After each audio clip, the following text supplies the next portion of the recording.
सतगुरु नारायण नारायण नारायण भज मन नारायण नारायण नारायण लक्ष्मी नारायण नारायण नारायण।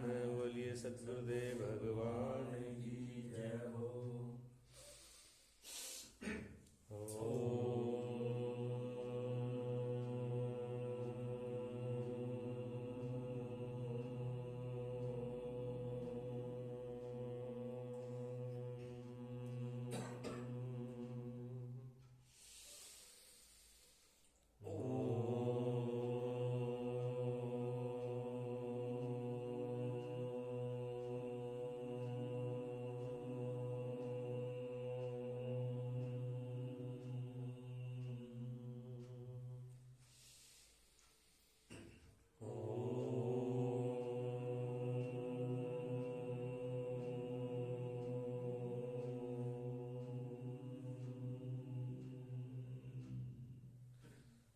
सच्चिदानंद भगवान की जय हो। आज हमारी जो है अथ चतुर्दशा कला प्रारंभ 14वीं कला शुरुआत आज।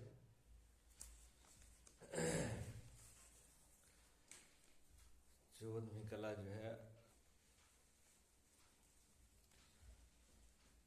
जीवन मुक्ति विधेय मुक्ति वर्णन। इस कला का नाम है जीवन मुक्ति और विधेय मुक्ति। अब इसको विस्तार से बताया जाएगा, इसी पे चर्चा होगी।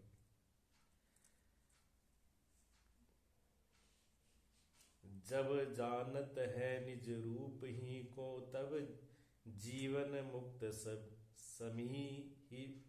समीप ही को।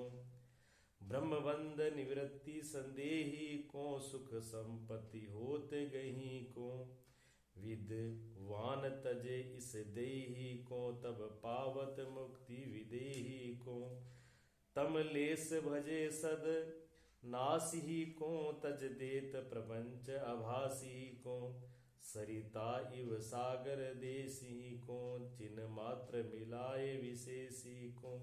चिद होए भजे अवशेषी को नहीं जन्म पीताम्बर शेषी को। पीताम्बर जी ने इसमें लिख दिया जीवन मुक्ति क्या है।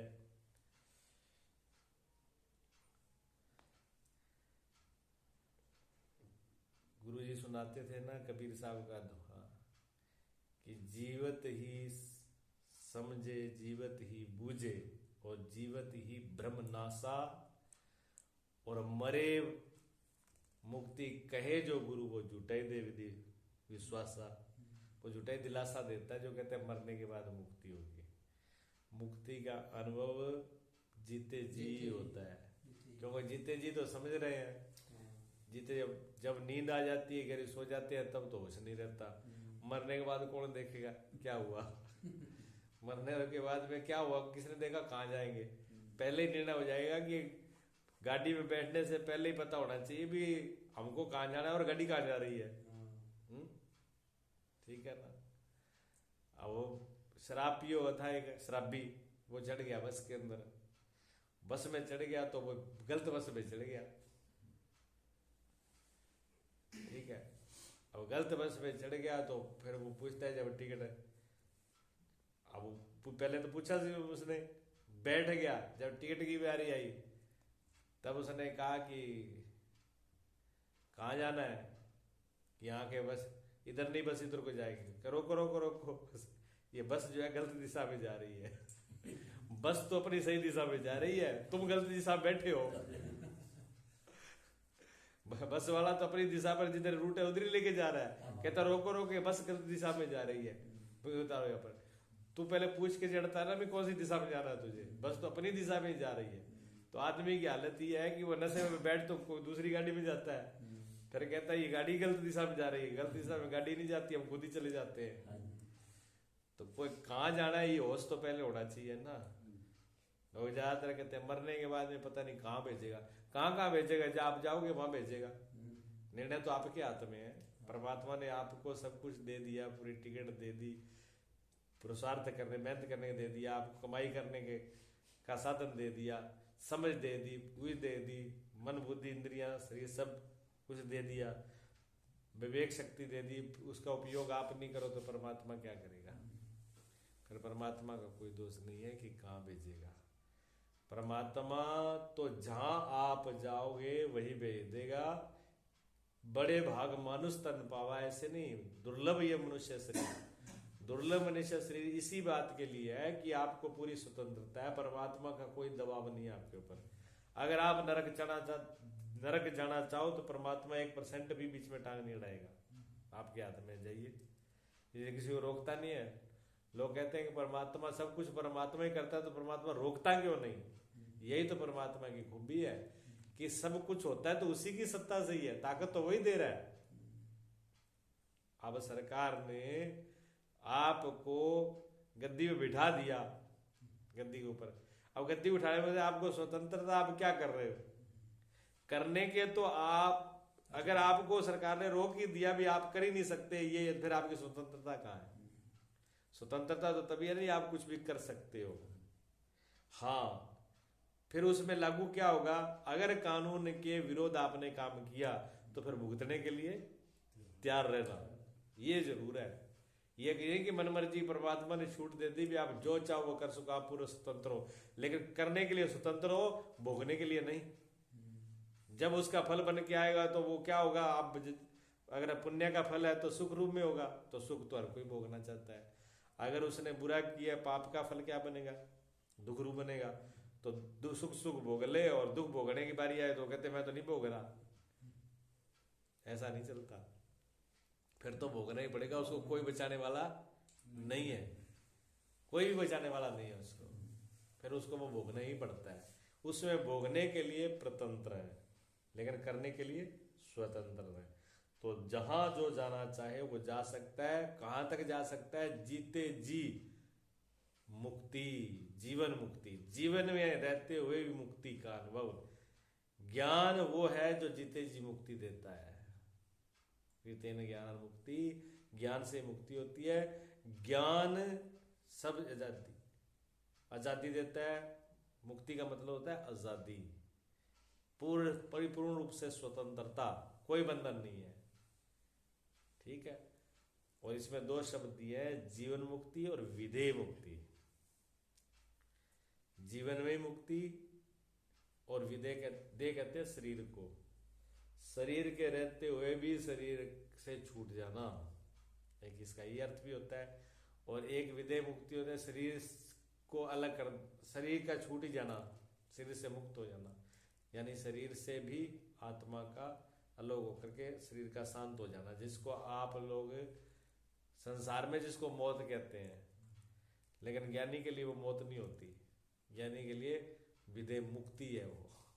तभी तो कहा जा मरने से जग डरे, मेरे मन आनंद, मर के ही पाइए पूर्ण परमानंद। कहते जिस डर मौत से जग डरता है, नानक देव जी कहते हैं कि उस मरने से तो मेरे मन में बड़ा आनंद है। ये कबीर साहब ने कहा, ज्ञानी यही कहेगा, क्योंकि जो शरीर का थोड़ा बहुत भी बंधन है, थोड़ा बहुत भी आभास है, थोड़ा बहुत ही प्रारब्ध का कोई लेसा है जिससे माड़ा मोटा कहीं उसको दुख महसूस हो रहा है, वो भी छूट जाएगा। सारे दुख छूट जाए, थोड़ा सा नेक सा दुख है वो भी ज्ञानी को बारी पे, वो भी नहीं रहता, उसमें पूर्ण आनंद में रहता है। तो इसमें विभाग करेंगे, इसी का यह प्रसंग है। तो इन्होंने कहा कि जीवन मुक्ति सो क्या है? कहते देह आदि प्रपंच की प्रतीति के होते जो ब्रह्म रूप से स्थित है वो जीवन मुक्त है।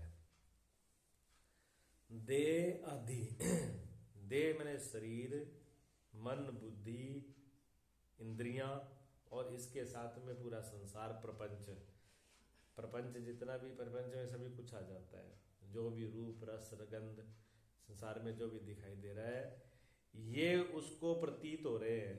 यानी कि दिख नहीं रहे, दिख रहे हैं, लेकिन कैसे दिख रहे हैं? सपने की तरह, सपने की तरह दिख रहे हैं। जैसे सपना दिखता है ऐसे ये दिख रहे हैं।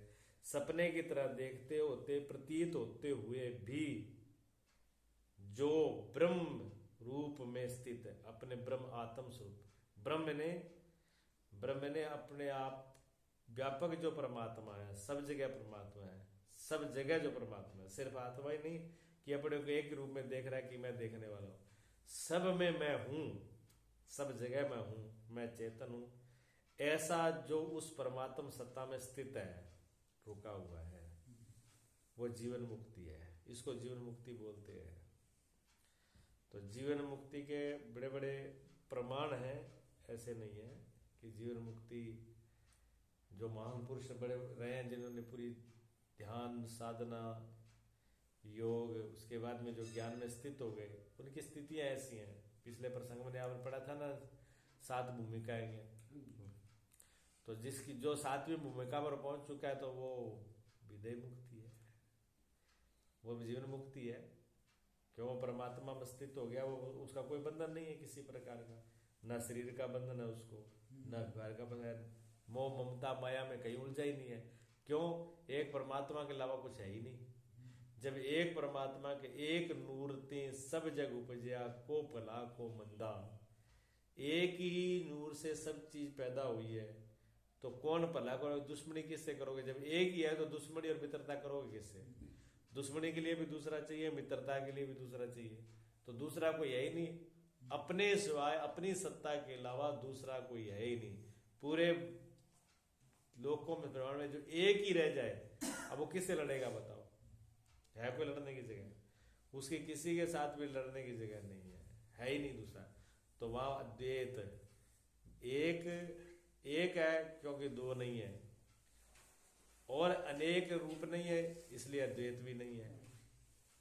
तो इस तरीके का जो स्वरूप है उसका, ऐसे महापुरुष हुए बड़े बड़े। बंधन कहाँ होता है? बंधन कब होता है? जब हमारी कहीं न कहीं आसक्ति हो जाए। और आसक्ति ये नहीं है, ये पूरी आखिरी स्थिति तक ये बात होती है। एक तो ज्ञान हो जाना, या ये इस प्रसंग की क्यों जरूरत पड़ी भी? जीवन मुक्ति क्या है? एक तो ज्ञान हो गया, तो ज्ञान तो आत्मा का ज्ञान, जब सदगुरु के पास कोई जाएगा तो ज्ञान तो उसको आत्मा का सीधा हो जाना है, लेकिन वो उसको उसकी निष्ठा नहीं हुई, वो वहां तक उसकी साधना गहरी नहीं है, उस पर ठहरा नहीं है, ध्यासन नहीं हुआ, श्रवण मनन ध्यासन ढंग से हो जाए, ठहराव हो जाए और ध्यान गहरा हो और ठहर जाए उस जगह, तब तो वो उसकी आगे स्थिति बढ़ गई।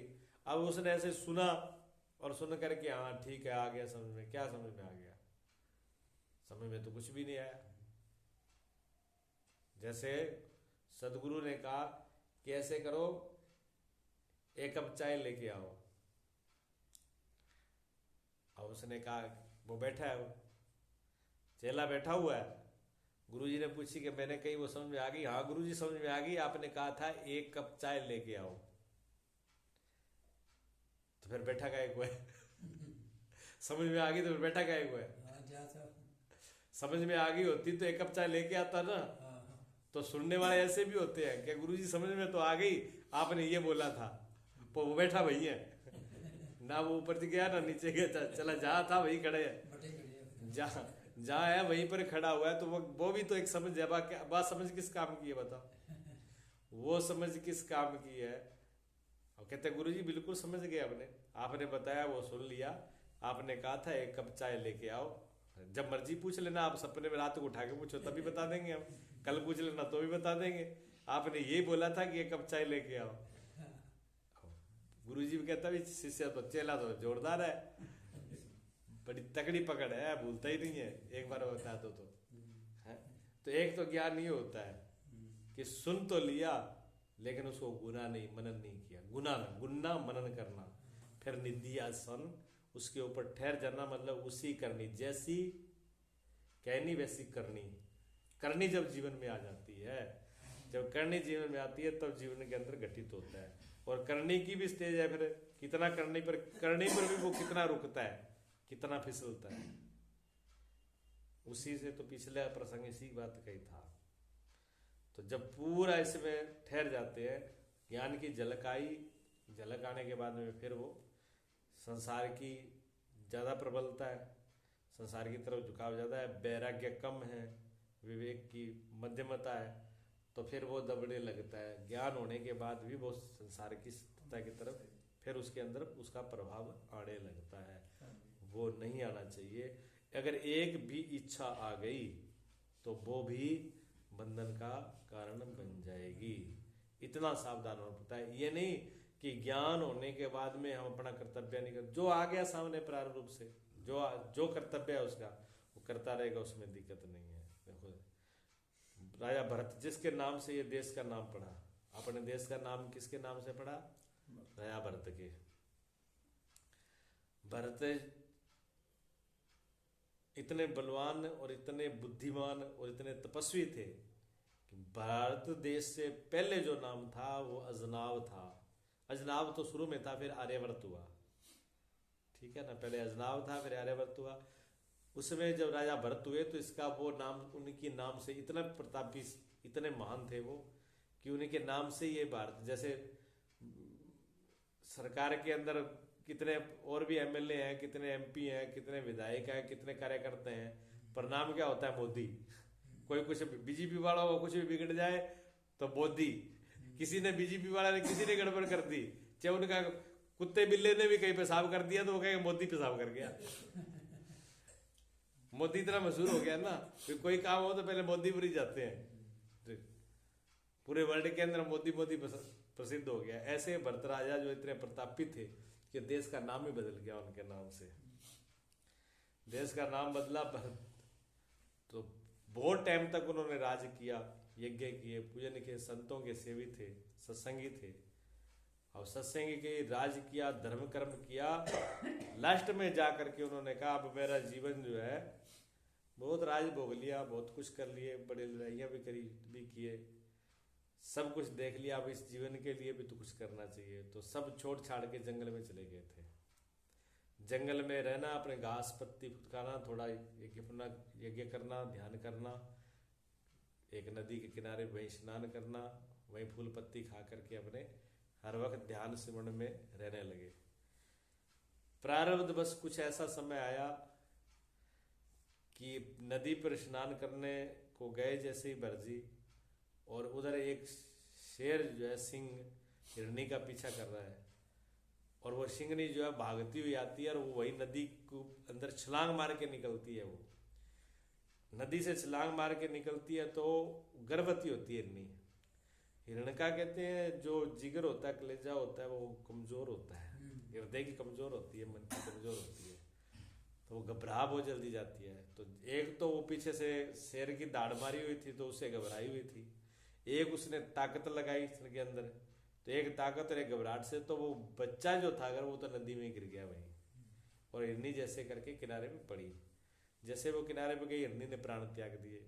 बच्चा जो है वो नदी के अंदर, अब वहीं पर ही भरत जी नहाने के लिए बैठे थे।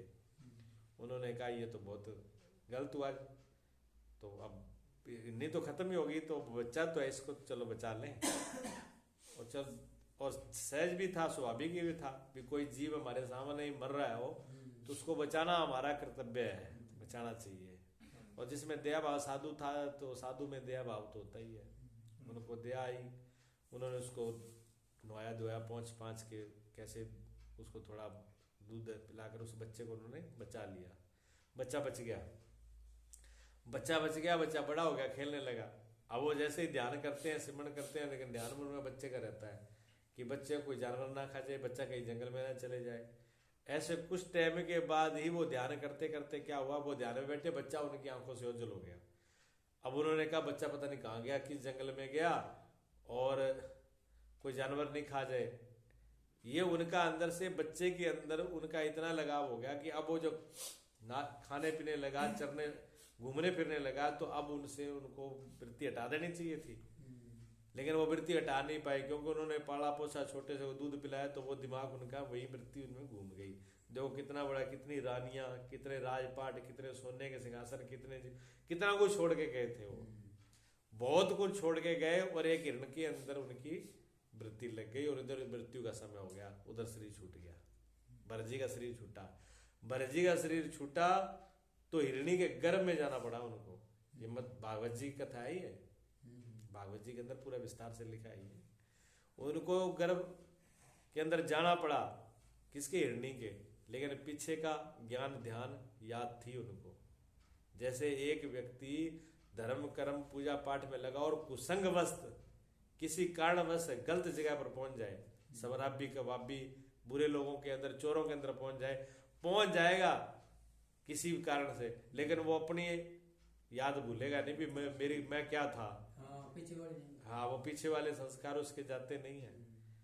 तो भरत जी को गर्भ के अंदर पशु का शरीर मिल गया, जानवर का शरीर मिल गया, लेकिन उनको पीछे की याद थी कि मैं कहाँ तो राजा था, और राजा से ऋषि हुआ, और ऋषि होकर के अब जानवर हुआ, एक गलती, थोड़ी सी गलती की वजह से। तो उन्होंने खाया पिया नहीं, जन्म ले लिया हिरणी के। 21 दिन तक वो बच्चा जिंदा रहा, जिसमें भरत जी थे जीव रूप में। फिर वो त्याग हो गया, उस शरीर को छोड़ करके फिर दोबारा जन्म लेते हैं मनुष्य का। जब मनुष्य का जन्म लेते हैं तो फिर उनको पीछे का ज्ञान इतना उनके साथ में था, उन्होंने कहा अब हम किसी संसार में फंसना ही नहीं है और बोलना ही नहीं है, किसी से बात ही नहीं करनी। तो बात नहीं करते थे, चुप मौन हो गए। कोई करते हाँ हूँ बस कर देते। लोगों ने कहा ये मूर्ख, कोई पूछता कोई जवाब कुछ देते या देते ही नहीं। लोगों ने मूर्ख है, तो संस्कृत में कहते हैं जड़। जड़ शब्द जो कहते हैं, जो पत्थर की तरह हो जाए, जो दीवार की तरह हो जाए, जिस तो जैसे मूर्ख है, जड़ है, दीवार है, सुनता ही नहीं है, ये पत्थर की तरह है, मिट्टी की तरह है। तो एक शब्द उनको दिया जड़, फिर उनका नाम है भरत, तो उनका नाम पड़ा जड़ भरत। जड़ भरत उनका नाम पड़ा फिर दोबारा, ज्ञानी पुरुष थे। जड़ भरत जी ने जो बलि दी जा रही थी जंगल में, वहां पर ये प्रकट होकर वहां से उन पंडों को सजा दी और लोगों को छुड़वाया। और राजा रहुगण जो था, जिसकी पालकी उठाई जड़ भरत जी ने, वो राजा रहुगण को फिर ज्ञान करवाते हैं। क्यों? जब वो पालकी लेके चलते हैं कार, तो वो तो वैसे ही घूम रहे थे, उनको जोड़ लिया उन्होंने आगे। तो उन्होंने कहा ठीक है, जैसा जो प्रभु की इच्छा है, प्रभु कह रहे हैं पालकी उठाओ तो उठाओ क्योंकि जो प्रारब्ध में आ गया सामने, अब अपनी तरफ से कुछ भी नहीं, ना हाँ ना अच्छा ना बुरा। अब पर नीचे देख के चल रहे हैं, कहीं चींटी आ गई कुछ आ गई तो अब जड़ भरते एकदम पैर को ऊपर उठाते तो पालकी ऊपर लगती। राजा एक बार दो बार कहा, राजा परेशान हो गया, उसने कहा मूर्ख, देखने में तो लग रहा है कि मोटे ताजे थे, कैसे लगता है जिस इस कार ने कभी कुछ खाया पिया नहीं, दुबला पतला, इसे उठाया भी नहीं जाता, बुरा भला का बुरा भला कुछ काज। जब शरीर के बारे में आई मुटाई पे, तो उन्होंने कहा क्या फर्क पड़ता है एक मुर्दे ने